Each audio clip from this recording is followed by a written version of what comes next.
Okay, so last session before lunch, if you're anything like me, you're probably already thinking about that buffet at lunch, so I'll try to keep this short and entertaining. So I'm Cameron Innes, Senior Mobile Marketing Manager at Trainline. I'm also proudly a seasoned App Promotion Summit attendee. I think this is number 3 in London, 2 in Berlin, and I'm still waiting to finish the set off in New York sometime. So this talk's all about automation, and how we use that to start creating and innovating a bit more on social platforms. So just a bit about Trainline, and I've already spoken to a couple of people today who actually came to the conference and booking their ticket through Trainline, which is fantastic to hear. So Trainline is the world's leading independent rail and coach travel platform, and I think 2 bits that are particularly pertinent for this conference is that 88% of our transactions are actually on mobile, and there's more than 39.4 cumulative downloads of our app. So going into the talk, so creative is your number 1 lever for ad performance and social. So out of all of the different ways you can optimize your campaigns on sort of Facebook or Snapchat, I think creative is always going to be the one that's going to have the biggest impact on your lower funnel metrics. So it's the one to put the most amount of time into and invest into to improve your performance. I think this is particularly important in light of all the recent changes in the ecosystem, so with iOS 14 last year, and with Google's privacy sandbox coming into play in the next year or 2. This means that all of the juicy sort of user IDs and advertising IDs that we've been used to working with are sort of going away, and so all the sort of custom audiences and lookalike audiences aren't going to be as relevant going forward, and this means there's even more emphasis on creative. So we identified 3 challenges in our creative to make sure our creative is really, really relevant going forward. So number 1 is, how do you keep your ads relevant to a broad audience? Number 2, how do you demonstrate your app's value proposition to attract the right users? And number 3 is, how can we do the above 2 at scale? So I think everything at mobile needs to be done at scale, otherwise it's not worth investing time into. Next. Cool, so enter automation. So automation is how we started to solve for some of these challenges.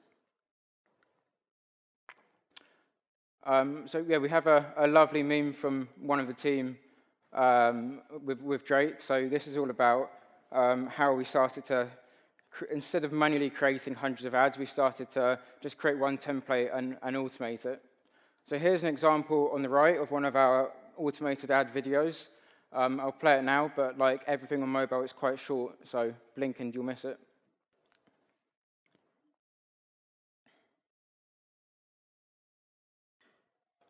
Cool, so I'm going to go into a bit more detail now about how we created this ad and what the process is for creating that ad. So up here on the left, in the top left-hand corner, this is one of our sort of standard Facebook ads.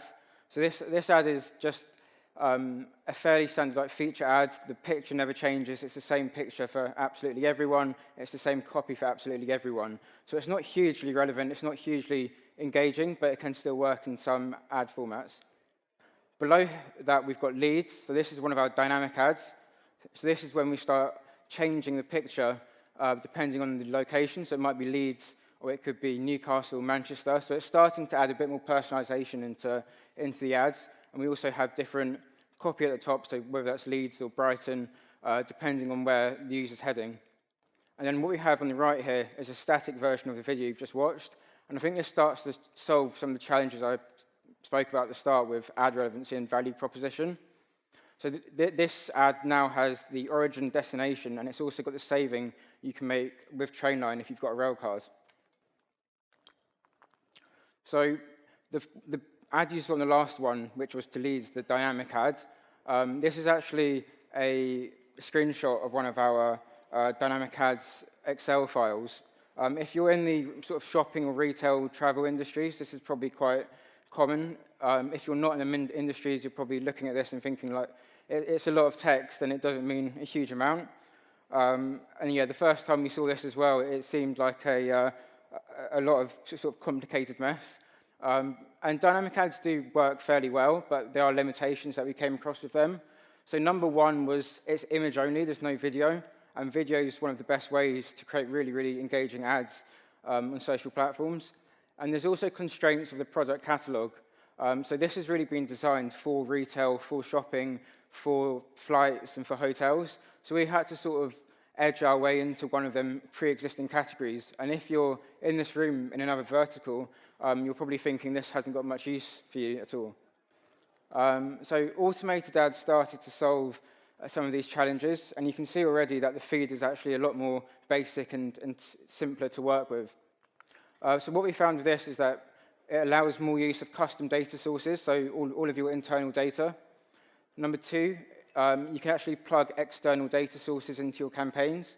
So for example, like today, the weather's like really nice, so you can actually enter an automation to say, maybe show users ads of ice cream, and next week when it's cold and wet again, you can say, show users different ads. So based on like weather or external data factors, you can start to really automate what ads you want to be showing to users at different times. And number three, automated ads starts to introduce targeting again back into the equation. So you can see on some of our ads, we've got like London to Liverpool. So we'd show them ads to users who are based in London, which makes more sense. With the dynamic ads, they're just broad audiences, so they can go to absolutely anyone. So going into a bit more detail. So on the left here, we've got the feed. On the right, we've got the creative template. So you can see quite clearly just how the feed starts to match up into the creative template with the origin and destination. And then secondly, the original price of the ticket. And we've got the railcard saving on the Google sheet here, and then we've got the railcard price. And then the creative team at Trainline have pulled in 4 of these columns into the creative template. And then what this enables us to do is to create hundreds and hundreds of ads based on all of these different origins and destinations at scale. So we can create all of these ads a lot quicker than we did before.